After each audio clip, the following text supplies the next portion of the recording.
ആരോഗ്യത്തോടെ ഇരിക്കാം. മികച്ച പരിചരണം ഞങ്ങളുടെ ഉറപ്പ്. Shoranur medical trust, Shoranur. പൊതുഗതാഗതത്തെ സംരക്ഷിക്കാതെ പഠന റിപ്പോർട്ടുകളുടെ മേൽ അടയിരിക്കുന്നവരായി സർക്കാർ മാറിയെന്ന് ബസ് ഓപ്പറേറ്റീവ് ഓർഗനൈസേഷൻ ആരോപിച്ചു. സർക്കാരിന് ഒരു ബാധ്യതയും വരുത്താതെ പ്രതിദിനം ബസ് 3000 രൂപ സർക്കാരിന് നൽകിയിട്ടും പൊതുഗതാഗതത്തെ സംരക്ഷിക്കാൻ സർക്കാർ തയ്യാറാവാത്തത് അംഗീകരിക്കാനാവില്ലെന്നും നേതാക്കൾ പറഞ്ഞു. ഈ ഗവൺമെന്റ് അധികാരത്തിൽ വന്നതിന് ശേഷം തുടർ ഭരണം കിട്ടി. ഈ ഗവൺമെന്റ് അധികാരത്തിൽ വന്നതിന് ശേഷം 6284 കോടി രൂപ 6284 കോടി രൂപ ഈ ഗവൺമെന്റ് അധികാരത്തിൽ വന്നിട്ട് ഞങ്ങള് KSRTC കൊടുക്കുക പറയുന്നത്.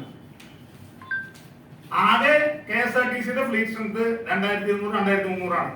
ഈ 2500 ആയിട്ട് നമ്മൾ കണക്കൂട്ടി 3200 വണ്ടി ഓടിക്കൊണ്ടിരിക്കുന്നത്. നമ്മളൊരു 3500 ആയിട്ട് കണക്കൂട്ടിയാൽ തന്നെ 6284 കോടി 3.5 കൊല്ലം കൊണ്ട് 4 കൊല്ലം കൂട്ടിയാൽ 1400 ദിവസം ഈ ഇത് ഓടിയാൽ 1400 ദിവസം 1400 ദിവസത്തേക്ക് വേണ്ടി 6864 കോടി രൂപ കൊടുത്തു പറഞ്ഞാൽ ഒരു ദിവസത്തേക്ക് 4,70,00,000 വരും. KSRTC വേണ്ടി ഗവൺമെന്റിന് ഖജനാവിൽ കൊടുക്കുക 4,70,00,000 ഒരു ദിവസം.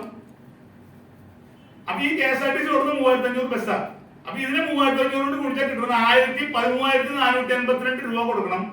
13,482 രൂപ ഒരു ദിവസം ഒരു KSRTC ബസ്സിന് സംസ്ഥാന സർക്കാരിന്റെ ഖജനാവിൽ നിന്ന് അങ്ങോട്ട് കൊടുത്താണ് ഇവിടെ ഇപ്പോ KSRTC ബസ്സുകൾ സർവീസ് നടത്തിക്കൊണ്ടിരിക്കുന്നത്. സിമ്പിൾ കണക്കാണ്.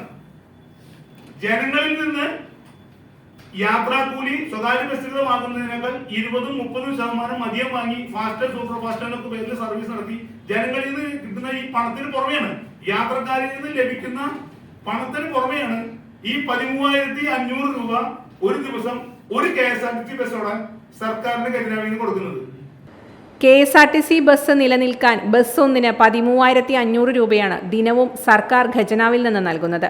സ്വകാര്യ ബസ് വ്യവസായം നേരിടുന്ന കെടുതികൾ സമൂഹത്തെ ബോധ്യപ്പെടുത്താൻ ഏപ്രിൽ 3 മുതൽ 9 വരെ കാസർഗോഡ് നിന്നും തിരുവനന്തപുരത്തേക്ക് വാഹന പ്രചരണ ജാഥ നടത്തും. അപ്പൊ ഈ 13 കൊല്ലം നിശ്ചയിച്ച 1 രൂപ വിദ്യാർത്ഥികളുടെ മിനിമം ചാർജ് എന്നുള്ളത് മിനിമം 5 രൂപയാക്കണം എന്നാണ് ഞങ്ങളുടെ ഇതിന്റെ ആവശ്യം. ഈ ആവശ്യം ഞങ്ങൾ ജനങ്ങളിൽ എത്തിക്കാനുള്ള ഉദ്ദേശത്തോട് കൂടിയിട്ടാണ് ഞങ്ങൾ ഈ വരുന്ന ഏപ്രിൽ 3-ാം തീയതി മുതൽ കാസർഗോഡ് നിന്ന് തിരുവനന്തപുരത്തേക്ക് ഞങ്ങൾ വാഹന പ്രചരണ ജാഥ, ബസ് സംരക്ഷണ ജാഥ നടത്തുക. ഈ വിഷയം ഈ ജനങ്ങളിൽ എത്തിക്കാൻ വേണ്ടിയിട്ടാണ് ഞങ്ങൾ ഈ കാസർഗോഡ് മുതൽ തിരുവനന്തപുരം വരെ സംസ്ഥാനത്തെ പ്രധാനപ്പെട്ട എല്ലാ ബസ് സ്റ്റാൻഡുകളും കേന്ദ്രീകരിച്ചുകൊണ്ട് ഞങ്ങൾ ഇന്ന് വാഹന പ്രചരണ ജാഥ നടത്താൻ ഞങ്ങൾ തീരുമാനിച്ചിട്ടുണ്ട്.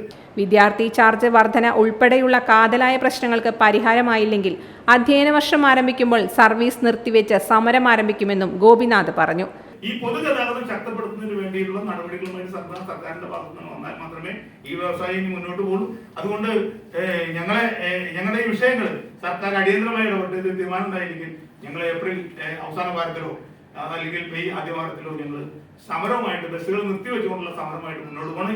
യാത്രാ നിരക്ക് വർധനവല്ല ഞങ്ങളുടെ സമരത്തിന്റെ അജണ്ട. നിങ്ങൾ അതിനെ പ്രൊജക്ട് ചെയ്തത് മാത്രം നിങ്ങൾ വളരെ വിനയത്തോടെ ഞങ്ങൾ പറയാണ്.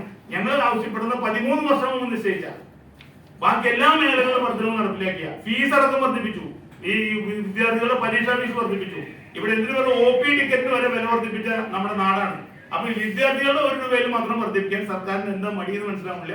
അതുകൊണ്ട് അത് വർദ്ധിപ്പിക്കുന്നത് വരെ ശക്തമായിട്ടുള്ള സമര പരിപാടികളുടെ മുന്നോട്ട് പോകാനാണ് ഞങ്ങൾ തീരുമാനിച്ചതിന്റെ പ്രാരംഭഘട്ടം എന്ന നിലയിലാണ് ഞങ്ങളിപ്പോ ഇത്തരത്തിലൊരു വാഹന പ്രചരണ ജാഥ സംഘടിപ്പിക്കാൻ തീരുമാനിച്ചിട്ടുള്ളത്.